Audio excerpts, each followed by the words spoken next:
బులెటిన్లో breaking news అందుతోంది. నెల్లూరు జిల్లాలో ఘోర రోడ్డు ప్రమాదం జరిగింది. దగ్గదర్తి మండలం సున్నపుబట్టి సమీపంలోని జాతీయ రహదారిపై కంటైనర్ను ఢీకొట్టి ప్రైవేట్ ట్రావెల్స్ బస్సు బోల్తాపడినట్టుగా తెలుస్తోంది. ఇక ఈ ఘటనలో డ్రైవర్ అక్కడికక్కడే మృతి చెందాడు. మరో 10 మంది ప్రయాణికులకు తీవ్రంగా గాయాలైనట్టుగా సమాచారం అందుతోంది. జాతీయ రహదారిపై సుమారు 5 కిలోమీటర్ల మేర ట్రాఫిక్ జామ్ అయింది. సమాచారం తెలుసుకున్న పోలీసులు ఘటనా స్థలాన్ని పరిశీలించారు. క్షతగాత్రులను ఆసుపత్రికి తరలించారు. ఓ మహిళ పరిస్థితి విషమంగా ఉన్నట్లు తెలుస్తోంది. ఇక విజయవాడ నుంచి చెన్నైకి వెళ్తూ ఉండగా ఈ ప్రమాదం సంభవించింది. ప్రమాద సమయంలో బస్సులో 35 మంది ప్రయాణికులు ఉన్నట్లుగా సమాచారం. ఇక ఈ ఘటనపై పోలీసులు కేసు నమోదు చేసుకుని దర్యాప్తు చేపట్టారు.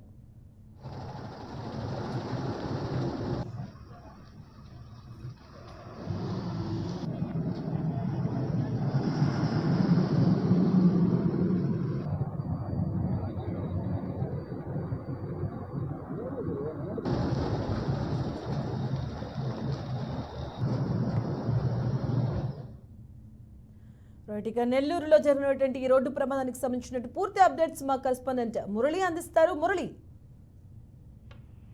మధు, అయితే నెల్లూరు జిల్లాలో ఘోర రోడ్డు ప్రమాదం అయితే చోటు చేసుకుందని చెప్పుకోవచ్చు. ఏదైతే నెల్లూరు జిల్లాలోని భగవత్ మండలం సున్నపుబట్టి జాతీయ రహదారిపై ఈ రోజు వేకువజామున చోటు చేసుకున్నటువంటి రోడ్డు ప్రమాదంలో ఓ వ్యక్తి డ్రైవర్ అక్కడికక్కడే మృతి చెందగా 10 మందికి తీవ్ర గాయాలు కూడా అయినటువంటి పరిస్థితి అయితే కనిపిస్తోంది. ఏదైతే విజయవాడ నుంచి చెన్నై వెళ్తున్నటువంటి ఒక ప్రైవేట్ ట్రావెల్స్ బస్సు వేగంగా వచ్చి డివైడర్ ను దాటుకొని వెళ్లి మరి అక్కడ ఉన్న అటు సైడ్ వెళ్తున్నటువంటి కంటైనర్ లారీని ఢీకొనడంతో ఒక్కసారిగా బస్సు కూడా బోల్తా పడింది. ఈ బస్సులో ప్రమాదం జరిగినటువంటి సమయంలో దాదాపు 35 మంది ప్రయాణికులు కూడా ప్రయాణిస్తున్నట్లుగా సమాచారం ఉంది. డ్రైవర్ స్పాట్ లో మృతి చెందగా 10 మంది ప్రయాణికులకి తీవ్ర గాయాలయ్యాయి. వీళ్ళందరినీ కూడా కావలి ప్రభుత్వ ఆసుపత్రికి తరలించి అక్కడైతే చికిత్స అందిస్తున్నారు. వాళ్ళలో ఒక మహిళ పరిస్థితి కూడా విషమంగా ఉన్నట్లుగా తెలుస్తుంది. వీళ్ళకి వైద్య సేవలు అందించి వీళ్ళు ఎక్కడి నుంచి ప్రయాణం చేస్తున్నారు, ఎక్కడికి వెళ్తున్నారు అనే వివరాలను పోలీసులు సేకరిస్తున్నారు.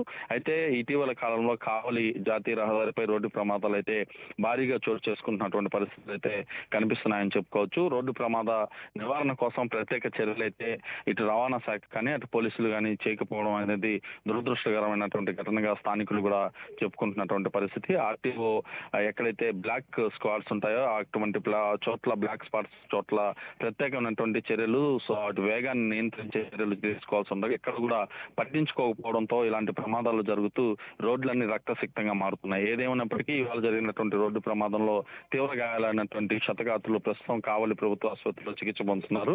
వీరు ఎక్కడి నుంచి ఎక్కడికి ప్రయాణం చేస్తున్నారు, వీరి వివరాలను మాత్రం పోలీసులు సేకరిస్తున్నారు. Right, thank you Murali.